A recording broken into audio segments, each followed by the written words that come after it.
Conspiracy, one of the darkest words in the language of man. You know what madness is? Do you know that in the world of the insane, you will find a kind of truth? Subsists on various insects, such as this cockroach. She encases her victims with silk and then kills with poison from her fangs.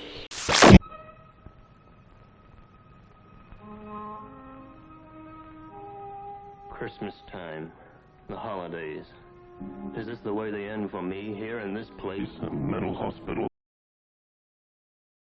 Come with me into the tormented, haunted, half-lit night of the insane.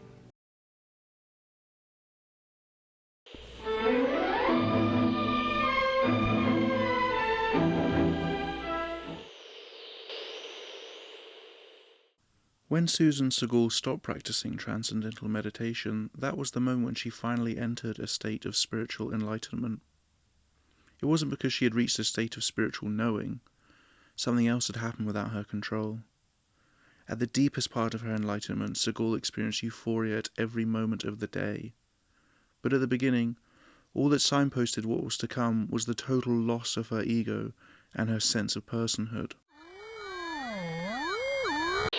The experience of living without a personal identity, without an experience of being somebody, an I or a me, is exceedingly difficult to describe, but it is absolutely unmistakable.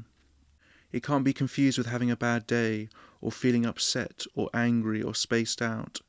When the personal self disappears, there is no one inside who can be located as being you. The body is only an outline, empty of everything which had previously felt so full. The mind, the body, and the emotions no longer referred to anyone. There was no one who thought, no one who felt, no one who perceived. Yet the mind, body, and emotions continued to function unimpaired. Apparently they did not need an I to keep doing what they always did. Thinking, feeling, perceiving, speaking, all continued as before, functioning with a smoothness that gave no indication of the emptiness left behind.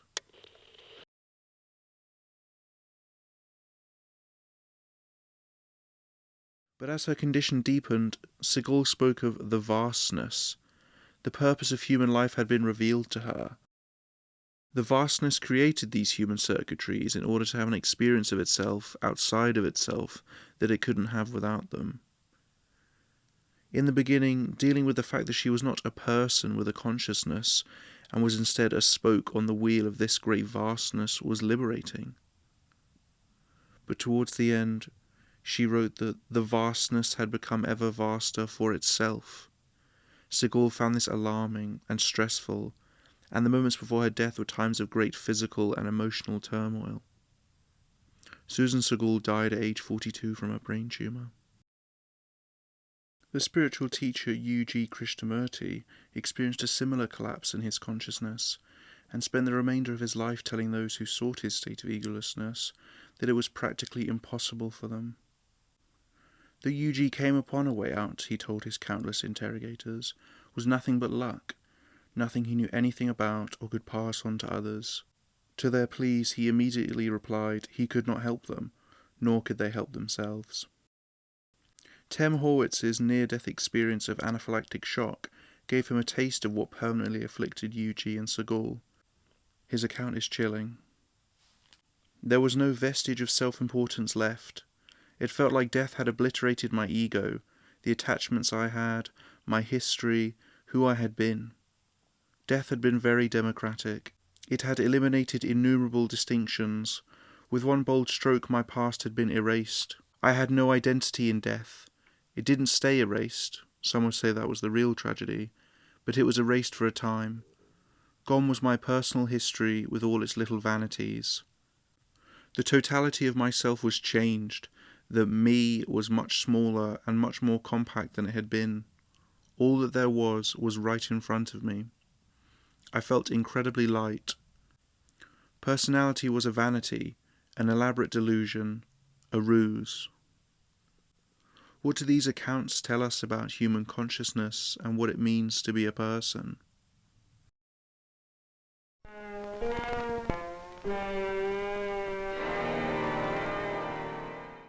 The accounts of Segall, Yuji, and Horvitz just expressed come from the philosophical horror writer Thomas Ligotti's book, The Conspiracy Against the Human Race. Ligotti is a writer of nihilist horror. He is most well known for his short fiction collections, such as Teatro Grottesco and Songs of a Dead Dreamer and Grimscribe, the last of which have been combined into a Penguin classic. There is a piece of his work that shadows his oeuvre in blackness. It is a work that combines the themes of Ligotti's work into a bleak manifesto, with the central thrust being that human consciousness is a mistake, and existence is a living nightmare. This is the conspiracy against the human race.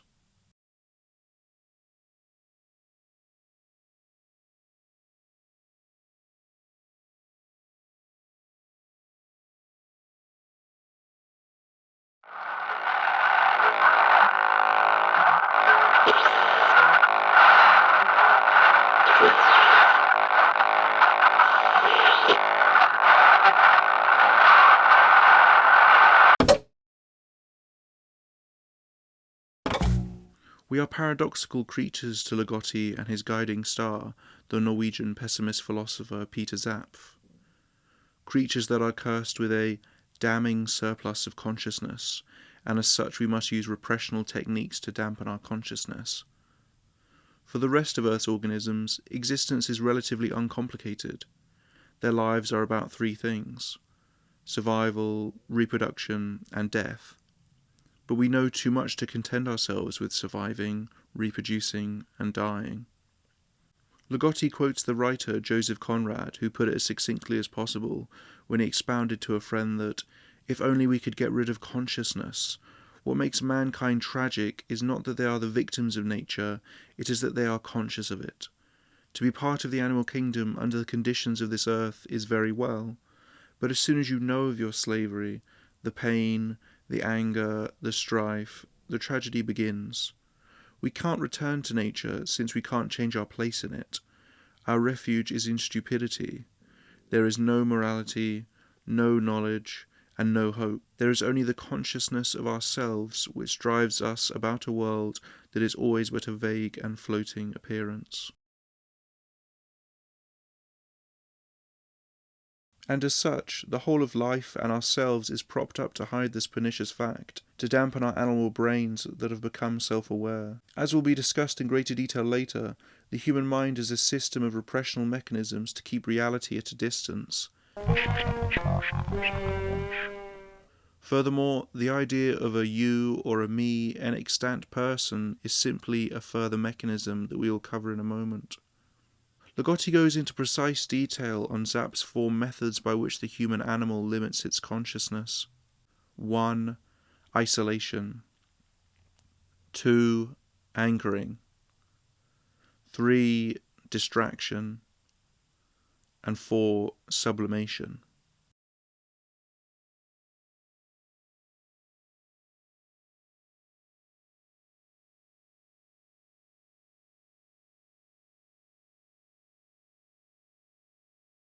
Isolation is the method by which we ignore the dire facts about life, the truth of our death, the reality of disease and frailty, the horrors that take place day to day, whether they be grand wars or individual atrocities.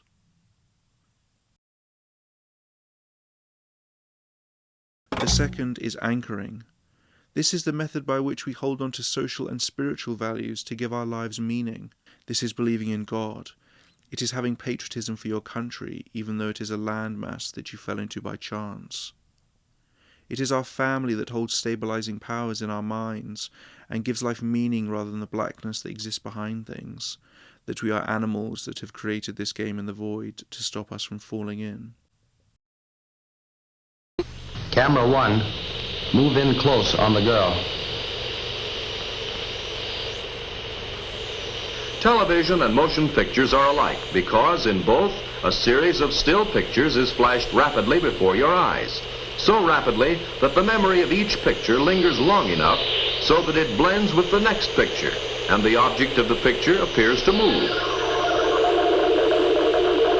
And now let's see what makes a picture a picture. Look closely at this one. Closer still.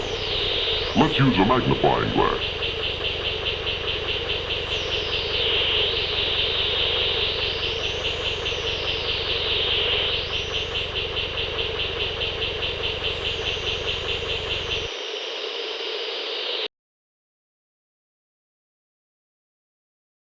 Ligotti and Zapf both acknowledge that this is the most employed method to spread the conspiracy. To keep our heads from cracking, we distract ourselves with useless nonsense. This is watching TV, this is drinking alcohol and engaging in drug use, this is learning to play tennis and cook Italian food. It is having children. Because drowning ourselves in such activities reduces the likelihood of us finding the thought entering our head of simply being meat sacks, horrors of bone, that engage in our little fictions in a world of quiet chaos and contingency, totally indifferent to the universe's scythe, while our brothers in nature tear each other apart. Finally, and probably most perniciously, is sublimation. This is the method by which we make a mockery of our fears. We sublimate something horrifying and instead express it as a form of removed entertainment. It is the movie about murder rather than the reality of it. It is the documentary on climate change that makes the horror palatable. It is the true crime series that makes the murderer exciting and shocking rather than existentially terrifying and hiding round the corner. Thinkers and artists may take a shocking idea such as the meat industry and thrill it up, make it palatable and entertaining.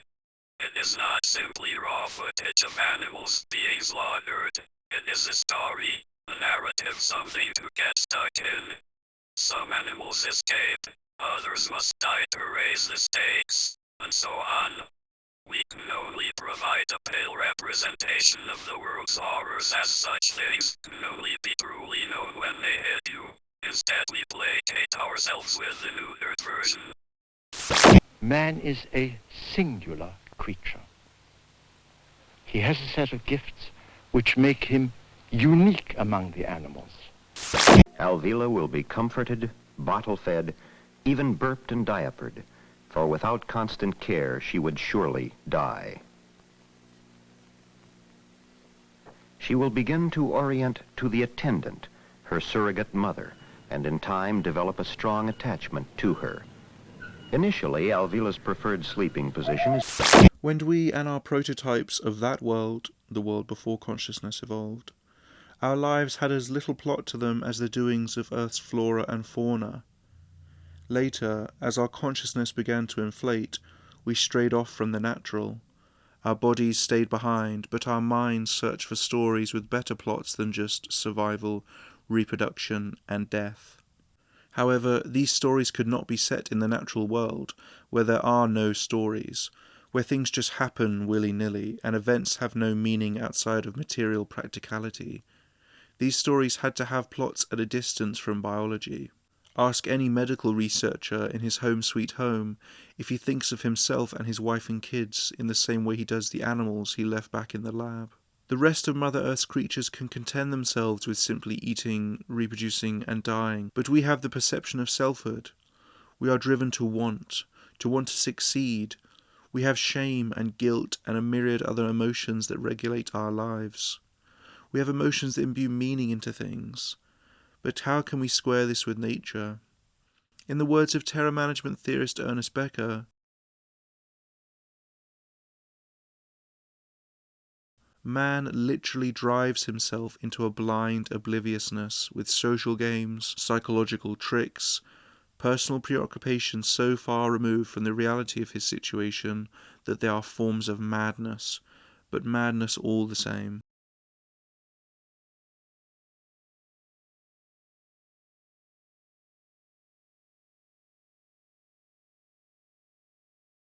Ligotti has a hatred for life and its sufferings that seems to scream from the page. He abhors the total nonsense of life, that we must all go on with our foolish little charades. In one section he strips down the absurdity of eating food, how absurd it is that we must churn up and eat our food in our belly, that we consume other animals. Ligotti attempts at every turn to take the totally ordinary and highlight it in the light of the supernatural, to expose the world and our life and strip it from its social functions so it becomes monstrous and horrifying.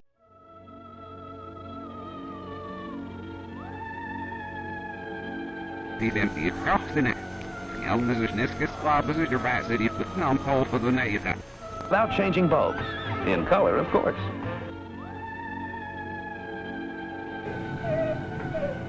On the other hand, pulling to a stand, take the totally ordinary and highlight it in the light of the supernatural, to expose the world and our life and strip it from its social functions so it becomes monstrous and horrifying. Outside of the lies we tell ourselves, at bottom, this is what life is to Ligotti. But even that isn't far enough, only as far as we can know, because that is how our consciousness would apprehend it. Instead, it is simply nothing, the total absence of meaning with nothing to give it value. It is a black hole to and from nowhere. And yet we are forced to see ghosts of meaning and significance. Life feels as if it means something to us, that we have obligations and reasons to exist. Human beings have no choice but to be the way we are, creatures that live in a daydream, believing that life is anything and that they can make a good go of it, that there is a clarity and purpose to life. But what is life to Ligotti at the end of all meaning? Life. This word is loaded with connotations to which it has no right. None of us has a life in the narrative biographical way that we think of these words. What we have are so many years of existence.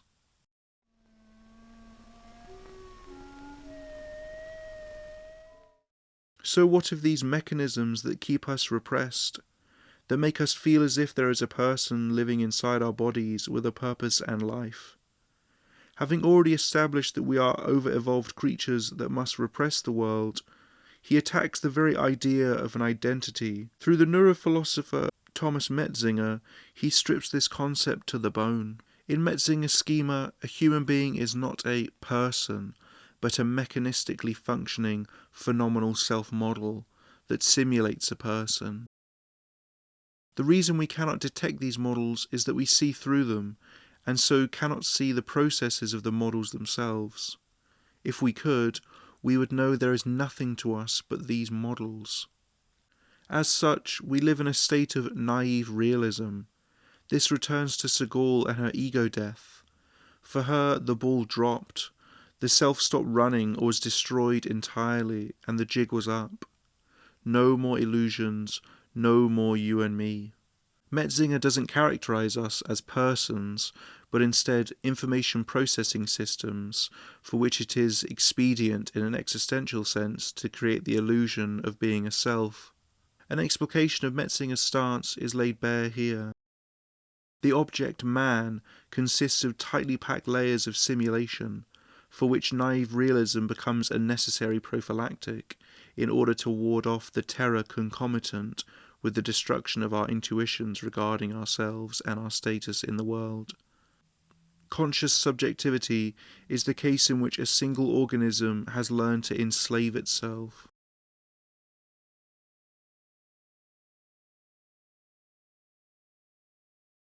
And for all intents and purposes, this illusion of self is a cage we cannot escape from.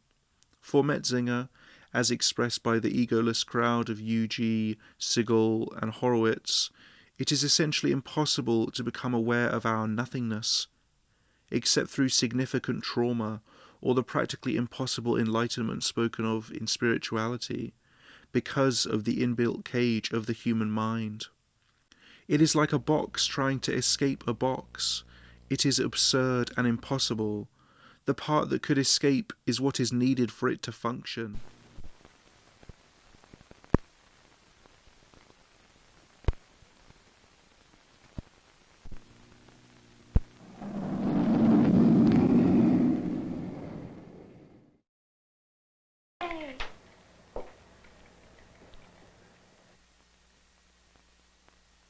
That night, Larry's dreams are wonderful.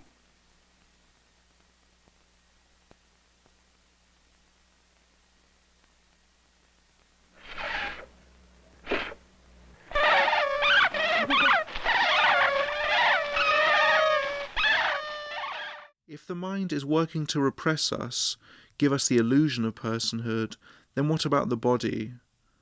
Ligotti views us as essentially automatons, robots with involuntary functions that keep us running. When all is well, we should not become privy to this fact, but in the state of depression, our body cannot expel the feelings and emotions necessary to give life the feeling of meaning. Depression, sabotaging the network of emotions that make it seem as if you and your world mean something in some meaningful way. As consciousness gives us the sense of being persons, our psychophysiology is responsible for making us into personalities who believe the existential game to be worth playing. Nothing in the world is inherently compelling. Whatever may be really out there cannot protect itself as an affective experience. It is all a vacuous affair with only a chemical prestige. Nothing is either good or bad, desirable or undesirable, or anything else except that it is made by the laboratories inside of us, producing the emotions on which we live. In depression, the conspiracy becomes clear. The mask begins to slip, and what was once a blazing sunrise is now simply a collection of objects, something totally inert.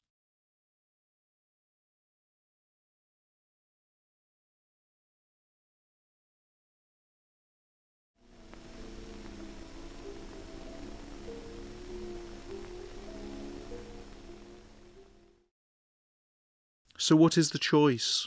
Where do we go from here? Ego death and enlightenment would be adequate ways out. To lose the consciousness that gives us our identity to suffer from, that causes us to fool our way through life. But as Ligotti spins it, it isn't good. The widely known interdisciplinary scholar of spiritual traditions, Ken Wilber, once asked a Zen master, how many truly enlightened, deeply enlightened Japanese Zen masters there were alive today. The master replied, not more than a dozen. Another Zen master put the number of fully enlightened individuals in the East at 1,000 throughout Zen Buddhist history. The spiritual path is unlikely.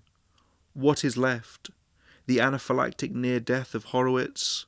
Is it Segal and Yuji for which it arrived without warning? Your personhood, your personality, the you have always known, incinerated. For Yuji, his ego had been vaporized. There was nothing to come to terms with because there existed no self to do the rationalizing. Yuji went on to spend his time lambasting those that sought out enlightenment. That all that they held dear, the spiritual lamp of light in the great darkness of our world, was a farce. What he enunciated in interviews is the near impossibility of human beings, except perhaps 1 in a billion, to think of themselves only as animals born to survive and reproduce. What really is left? The personality that holds us together is an illusion, a biological lie. Our mind functions to hide from us how the world is for the rest of the animal kingdom. Our body pumps us with the feeling of meaning and joy at the inert. For Zapf and Ligotti, the answer is simple. We must stop reproducing. There is no salvation. There is no magic potion. Human beings are a mistake, and to continue is to live in a paradoxical existence of suffering. Ligotti hammers home time and time again how we are paradoxical beings, that there are contrary parts of our nature, the struggle of which creates great pain for us. Our search for meaning in a meaningless world, the fear of death and delirium that we must salve ourselves from, our unmistakable biological optimism even in the face of genocide. But how can we ever stop reproducing and put this nightmare to bed when one of our primary functions is to breed? Not only are we biologically pressured to want children, Ligotti often highlights the pressures we feel from our body to act, to want to consume, to become aggressive, to mate, things we have little choice in. But there is also the great social game of reproduction we have made, the pressures from our society to give our parents children, the pressure on women to be mothers. To not have children is to be looked at with suspicion and worry. Ligotti highlights the eternal illusion that exists of our world appearing as the best possible world to have children, with the past looking so dour and the future only looking bright. But he puts it succinctly when he writes, "Little did our ancestors know that it was not a time to be reproducing." But few or none have ever had a crisis of conscience about producing children, because all children have been born at the best possible time in human history, or at least the one in which the most progress towards the alleviation of human misery has been made, which is always the time in which we live and have lived. While we have always looked back on previous times and thought that their progress towards the alleviation of human misery was not enough for us to want to live then, we do not know any better than the earliest Homo sapiens about what progress towards the alleviation of human misery will be made in the future, reasonably presuming that such progress will be made. What difference would the alleviation of human suffering make anyway? We can imagine Ligotti jesting, "It would be of no use unless it is a lobotomy." What seems so terrifying about the conspiracy is that there is no way out. We as human beings are made to be happy, to function, to play our little games. For people may say, what is the point? What's the difference? I'm going to go on living regardless. But maybe that is the problem. Because if we take evolution at its bleakest, we are but dogs sniffing around for food. But life makes it seem as if there is a journey with meaning it does not have. It doesn't tell us that there is nothing to do, there is nowhere to go, there is nothing to be, there is no one to know.